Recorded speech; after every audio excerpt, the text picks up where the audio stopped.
the true story of Daria Saltykova, or known as Saltychika. In 18th century Russia, long before the emancipation of the serfs, there lived a noblewoman who made her infamous mark with the atrocious killings of her serfs.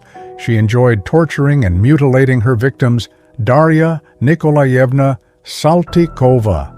The peasants knew her by another name, Saltychika, a name that would become synonymous with cruelty, torture, and death. Saltykova married young to Gleb Saltykov and was widowed by the age of 26.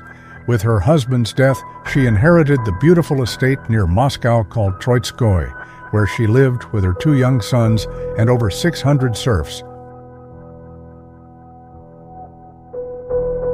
With immense wealth and power at her disposal, she appeared from the outside to be a devout woman, religious, proper, and refined.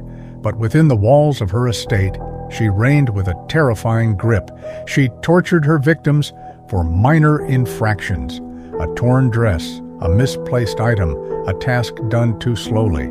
She beat them with logs, poured boiling water on them, burned them, mutilated them. Some died slowly, others begged for death. One may ask why such satanic behavior.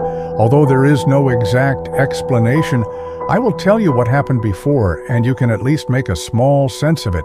The death of her husband at 26 left her with wealth and power, yes, but also left her with 2 sons and a broken heart. That until one day Saltykova met a young and very handsome Nikolai Tyutchev, the grandfather of well-known Russian poet Fyodor Tyutchev. As she was getting older and was very lonely, the affair with him raised her spirits a little. She soon learned that Tyutchev had a love affair with a young girl, and they were even secretly married in church. In blind fury, Saltykova nearly killed her unfaithful lover, but Tyutchev and his wife escaped to his relative's estate in Moscow and soon fled from the whole region. Out of revenge, Saltykova wanted to kill them. Although the opportunity was long gone, the anger made Saltykova see any young girls as her rivals.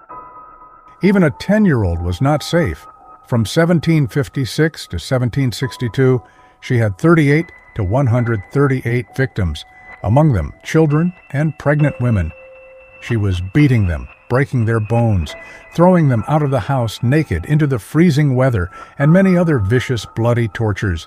She didn't make a habit of killing men, although 3 men were accidentally killed. Although she tortured them in a different way. She killed the ones they loved. One of her serfs lost, one by one, 3 of his wives. Many early complaints to authorities about the deaths at the Saltykova estate were either ignored or resulted in punishment of the complainants, because Saltykova was well connected with powerful members of the royal court. In the summer of 1762, peasant serfs Sakhveli Martynov and Ermolay Ilyin, the latter had lost 3 of his wives, beaten to death on orders of Saltychika, fled from the estate to St. Petersburg, where they eventually brought a petition before Empress Catherine II. The Empress ordered the College of Justice to begin an investigation regarding torture and murder. Catherine decided to try Saltykova publicly in order to further the Empress's lawfulness initiative. Saltychika was arrested in 1762. She was held for 6 years while the authorities conducted an investigation. Most surviving victims and witnesses were afraid to give evidence. Stepan Volkov was the investigator who allowed an action to proceed. Saltychika was not admitted mad or ill. She was unrepentant of her terrible deeds. Even the priest whose mission was to make her confess to her killings failed to make her talk. She was absolutely sure she would escape punishment. According to forensic detectives, over the period of 6 to 7 years, Daria murdered by various methods 139 people, mainly women, including young girls of 10 to 12. Catherine's Collegium of Justice questioned many witnesses and examined the records of the Saltykova estate. The investigating official counted as many as 138 suspicious deaths. She was found guilty of having killed only 38 female serfs by beating and torturing them to death. But the Empress was still unsure about how to punish her, as the death penalty had been abolished in Russia in 1754, and the new Empress needed the support of the nobility. Finally, on 2 October 1768, a sentence of life imprisonment in the Ivanovsky cloister was handed down to Saltykova, preceded by a civil execution ceremony on Red Square in Moscow.